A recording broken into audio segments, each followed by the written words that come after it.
Sana all may love life. Mapagpalang ika-6 na linggo ng Pasko ng Pagkabuhay, mga kapanalig. Ito po si Sister Rose Agtarap ng Daughters of St. Paul. Pagnilayan natin ang mabuting balita ngayon.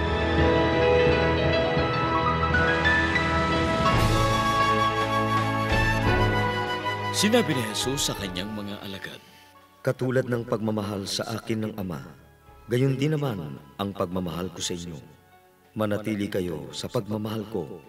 Kung tutuparin ninyo ang aking mga utos, mananatili kayo sa pagmamahal ko, katulad ng pagtupad ko sa mga utos ng aking Ama at ng pananatili ko sa kanyang pagmamahal. Sinabi ko sa inyo ang mga ito, upang mapasa inyo ang kagalakan ko at maging ganap ang galak ninyo. Ito ang utos ko. Magmahalan kayo gaya ng pagmamahal ko sa inyo. Wala nang pagmamahal na hihigit pa kaysa pag-aalay ng sariling buhay alang-alang sa mga kaibigan niya. Mga kaibigan ko kayo, kung ginagawa ninyo ang iniutos ko sa inyo. Hindi ko na kayo itinuturing na mga utusan, sapagkat hindi alam ng utusan kung ano ang ginagawa ng kanyang Panginoon. Itinuring ko naman kayong mga kaibigan, sapagkat ipinaalam ko sa inyo ang lahat ng narinig ko mula sa aking Ama. Hindi kayo ang humirang sa akin, kundi ako ang humirang sa inyo at itinalaga ko kayo para matagpo ang namumunga at manatili ang bunga ninyo at ipagkakaloob sa inyo ng Ama anuman ang hilingin ninyo sa Kanya sa ngalan ko. Iniuutos ko nga sa inyo na magmahalan kayo."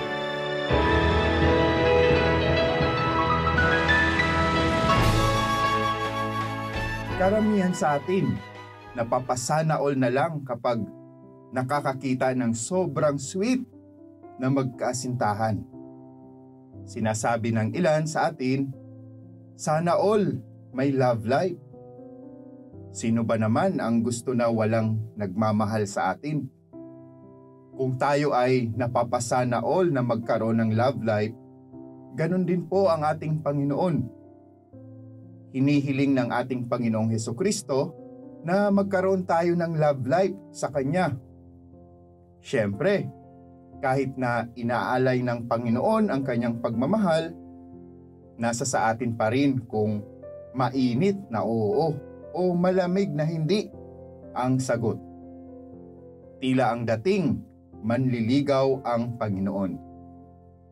Tandaan natin, hindi kayang pakialaman ng Diyos ang ating kalayaan sapagkat nirerespeto niya ito. Nasa sa atin pa rin ang desisyon sa bandang huli.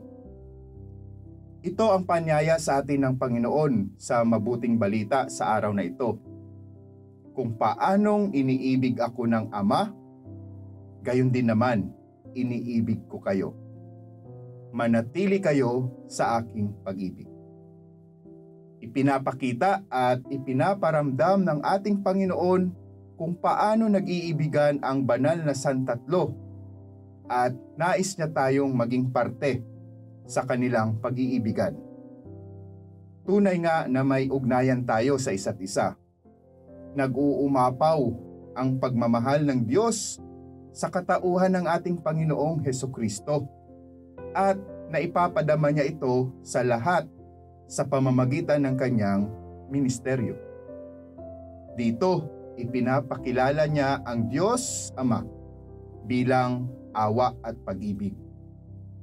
Mga kapanalig, nakikita ang ating love life sa Diyos kung naisasalamin natin ito sa ating mabubuting gawa para sa iba. Sabi ng Panginoon, mag-ibigan kayo gaya ng pag-ibig ko sa inyo. Sana hindi lamang maging lip service ang pag-ibig natin sa Diyos. Naway maisakatuparan natin ito sa mabubuting gawa, kahit na buhay man ang maging kapalit nito, tulad ng ipinakita niyang pag-ibig para sa atin. Kaya sana all manatili tayo sa pag-ibig ni Jesus at sana all maipadama natin ito sa bawat isa. Mga kapanalig, support our Pauline's mission.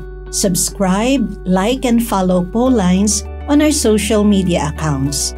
Help us continue our ministry and send your donations through our donations channels.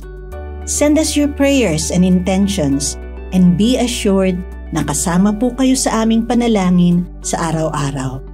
Ito pong muli si Sister Rose ng Daughters of St. Paul na nagpapasalamat at nagpapaalala ng sinabi ni Mother Teresa ng Calcutta.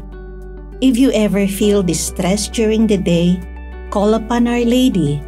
Just say, Mary, Mother of Jesus, please be a mother to me now.